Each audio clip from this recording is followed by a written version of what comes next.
Hello everyone, আসসালামু আলাইকুম। সবাই কেমন আছেন? আশা করছি সবাই ভালো আছেন, আমিও ভালো আছি। তো এখন সকাল ৯টা মতো বাজে। আমি রান্নাবান্না কমপ্লিট করে চলে এসেছি বেডরুমে, বিছানাটাকে একটু ঠিক করে নেব।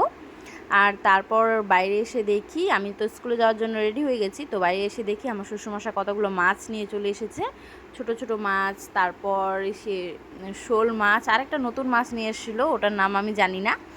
তারপর স্কুলে গিয়ে স্কুল ছুটি দিয়ে আমরা প্ল্যান করলাম যে আমরা আজকে আমাদের প্রিন্সিপালের বাড়িতে যাব। প্রিন্সিপালের যেহেতু মেয়ে হয়েছে, তো আমরা যাইনি, তো টিচার্সরা মিলে আজকে প্ল্যান করলাম যে আজকেই যাব।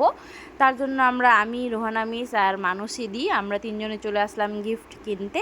এখান থেকে এই যে এই রূপোর মালাটা আর এই রূপোর লকেটটা আর কি, পেন্ডেন্টটা আমরা নিয়ে নিলাম এখান থেকে।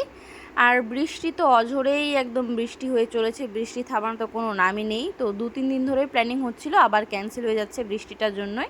তো আজকে যেহেতু আমরা বলে দিয়েছি আগে থেকে কল করে যে আমরা যাব, তার জন্য তো পরে আর ক্যান্সেল করা যাচ্ছে না। আর বৃষ্টি আসলেও এখন আমাদেরকে যেতে হবে। তার জন্য আমরা এখানে সবাই রেডি টেডি হয়ে গাড়িতে বসে পড়লাম। আমরা স্কুলের গাড়িটাতেই যাচ্ছি। আমরা সব মিসরাই তো আজকে যাচ্ছে না, 3জন মিস আজকে মিসিং ছিল। তারপর এই যে বাড়িতে পৌঁছে দেখি একটু সে পুচকিটা ঘুমোচ্ছে, আর আমাদের দিকে তো চোখ খুলেই দেখছে না।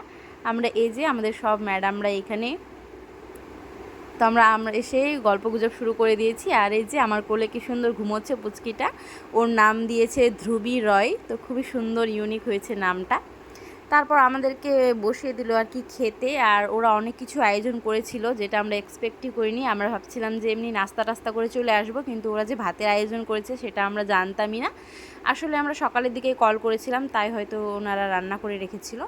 আর অনেক কিছুই ছিল রান্নার মধ্যে, খাসির মাংস, মাছ, আরও অনেক কিছুই ছিল। তারপর খাওয়া দাওয়া শেষ করে আমরা তো এখানে বেশ গল্পগুজব করছিলাম। এরই মধ্যে আমরা বের হয়ে যাব, কারণ বিকেল 5টা বেজে গেছে। তার জন্য ধ্রুবীকে টাটা বাই বাই করে আমরা সবাই বেরিয়ে পড়লাম। আর দিদিদের বাড়িতে তো অনেক ফুলের গাছ আর কত সুন্দর সুন্দর গাছ ছিল, দেখে বেশ ভালোই লাগছিল। তো আজকের ব্লগটা এই পর্যন্তই, দেখা হবে নেক্সট ব্লগে। Tata bye bye.